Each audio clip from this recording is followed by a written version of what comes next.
देश भर में बीएड अभ्यर्थियों के सीटेट 2023 के रिजल्ट पर रोक लगने का खतरा मंडराने लगा है। इस वीडियो में हम लोग डिटेल में बात करेंगे माननीय कोर्ट में जो याचिका दायर की गई है वो किन ग्राउंड्स के आधार पर की गई है, साथ ही साथ अभी तक इस मामले में जो कुछ भी चल रही थी अब इसमें आईए दाखिल करके बीएड अभ्यर्थी भी अपना पक्ष रखने के लिए उपस्थित होने वाले हैं अगली सुनवाई पर। इन सबके बीच में जो पहले से ग्राउंड थे और जो टाइमिंग थी इस केस को फाइल करने के लिए वो भी समझना आपके लिए बहुत महत्वपूर्ण है इस पूरे मामले को समझने के लिए। नमस्कार दोस्तों, मेरा नाम है नीरज और आप देख रहे हैं कैरियर बिट यूट्यूब चैनल। अगर आप इस चैनल पर पहली बार विजिट कर रहे हैं तो इसको सब्सक्राइब करते हुए बेल आइकन को प्रेस करना ना भूलें। जैसा कि आपको ज्ञात होगा, माननीय सुप्रीम कोर्ट ने अपना जजमेंट 11 अगस्त 2023 को दिया था। उससे ठीक 90वें दिन यानी 20 अगस्त 2023 को सीबीएसई बोर्ड के द्वारा सीटेट 2023 की परीक्षा होना प्रस्तावित था। फैसले के 5वें दिन यानी कि 16 अगस्त 2023 को डीएलएड के अभ्यर्थियों के द्वारा एक केस फाइल किया जाता है कि माननीय सुप्रीम कोर्ट का जजमेंट चूंकि आ चुका है, इस वजह से आवेदन लिए गए थे बीएड अभ्यर्थियों के भी प्राथमिक के लिए, लेकिन अब चूंकि फैसला आ चुका है तो इनका एडमिट कार्ड ना जारी किया जाए, इनकी परीक्षा होल्ड पर रख दी जाए, सिर्फ डीएलएड अभ्यर्थियों की परीक्षा कंडक्ट कराई जाए। इस केस को 16 तारीख को फाइल किया गया और ये केस 18 अगस्त 2023 को पहली बार लिस्ट होता है माननीय कोर्ट के समक्ष सुने जाने के लिए। 18 अगस्त को जब पहली बार केस को लिस्ट किया गया तो इसमें जो भी रिस्पोंडेंट थे यानी कि सीबीएसई बोर्ड के वकील और डीएलएड के वकील वो अपना उपस्थित हुए थे पक्ष रखने के लिए। लेकिन 18 तारीख को जब लिस्ट किया गया उसके ठीक दूसरे दिन मतलब कि 2 दिन बाद 20 तारीख को सीबीएसई बोर्ड परीक्षा कंडक्ट कराने वाली थी। अब अगर परीक्षा पर स्टे मिलता तो निश्चित तौर पर बहुत सारी अव्यवस्थाएं हो जाती। इस वजह से सीबीएसई बोर्ड चाह रही थी कि किसी भी कंडीशन में परीक्षा समय से आयोजित हो जाए।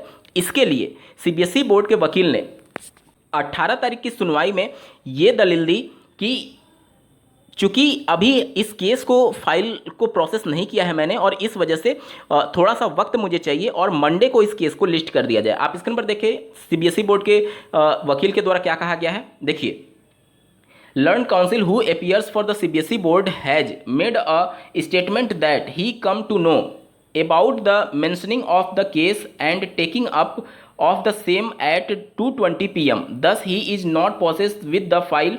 Therefore, he requested that the matter placed on Monday. यानी उनके द्वारा ये कहा गया कि चूंकि मुझे आज ही पता चला कि सीबीएसई बोर्ड के केस को लिस्ट किया गया है, मेंशन किया गया है और इसको टेकअप किया गया है 2:20 पर। इस वजह से मैं पूरी तैयारी के साथ नहीं आया हूं और फाइल को प्रोसेस नहीं किया हूं। इस वजह से इस केस को अगली तिथि दे दी जाए यानी मंडे की तिथि दे दी जाए। इस पर डीएलएड के जो वकील थे उनका साफ शब्दों में ये कहना था कि चूंकि मंडे की डेट मांगी जा रही है और संडे को पेपर हो जाएगा 20 अगस्त को, फिर इस केस का कोई मतलब नहीं रह जाता है। यहाँ पर आप देख सकते हैं। इसके बाद से ऑनरेबल कोर्ट के द्वारा चूंकि दोनों पक्षों को बिना सुने वो कोई भी ऑर्डर पास नहीं कर सकती हैं, इसीलिए जो सीबीएसई बोर्ड के वकील के द्वारा प्रेयर किया गया था अगली तिथि देने के लिए, तो उन्होंने मंडे की तिथि यानी 21 अगस्त 2023 की तिथि निर्धारित कर दी 12 बजे इस मामले को सुने जाने के लिए। अब मंडे यानी 21 अगस्त को जब मामला सुना जा रहा था उससे ठीक एक दिन पहले सीबीएसई बोर्ड परीक्षा सफलतापूर्वक कंडक्ट करा चुकी होती है। इसके बाद से यही सब बातें निकल करके आती हैं। जो डीएलएड के वकील थे उन्होंने अपना पक्ष ये रखा कि जब माननीय सुप्रीम कोर्ट ने अपना फैसला दे दिया है तो फिर इस प्रकार का जो एलिजिबिलिटी बीएड अभ्यर्थियों के पास था वो एनसीटी के 28 जून 2018 के नोटिफिकेशन के आधार पर था। चूंकि वो नोटिफिकेशन रद्द हो चुका है तो अब इनकी परीक्षा में तो शामिल करा लिया गया लेकिन इनके रिजल्ट को रोक दिया जाए, जिस पर सीबीएसई बोर्ड के वकील के द्वारा ये कहा गया कि हम सिर्फ एक पात्रता परीक्षा कराने वाली संस्था हैं।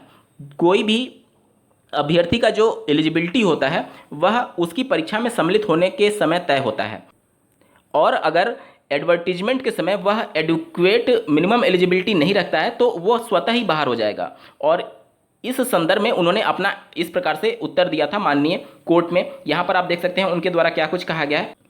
As according to him, the writ petitioner is not a party aggrieved so as to put the motion, particularly in view of the fact that once selection process will be started and in case the candidate does not possess the adequate qualification, then she would not be selected। यानी उनके द्वारा ये कहा गया है कि ये केवल एक पात्रता परीक्षा है, अब इसके आधार पर किसी को नौकरी नहीं लगेगी। जब कोई नोटिफिकेशन जारी होगा उस समय कोई अभ्यर्थी अगर पात्रता को नहीं रखता है तो वो स्वतः ही बाहर हो जाएगा।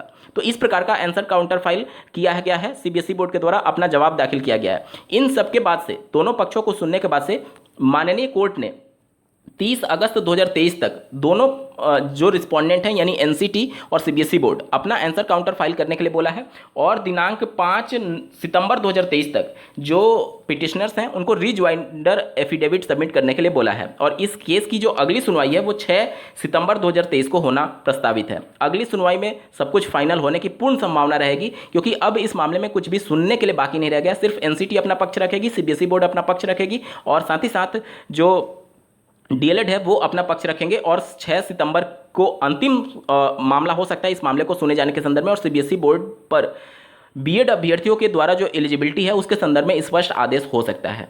यानी कि 6 सितंबर सीबीएसई बोर्ड के द्वारा आयोजित की गई सीटेट 2023 के रिजल्ट बीएड अभ्यर्थियों का जारी होगा या नहीं, इसके लिए महत्वपूर्ण है। आप सभी को इस सुनवाई के लिए बहुत बहुत ढेर सारी शुभकामनाएं। इस वीडियो को देखने के लिए आपका बहुत बहुत धन्यवाद। भगवान करे आपका दिन शुभ हो।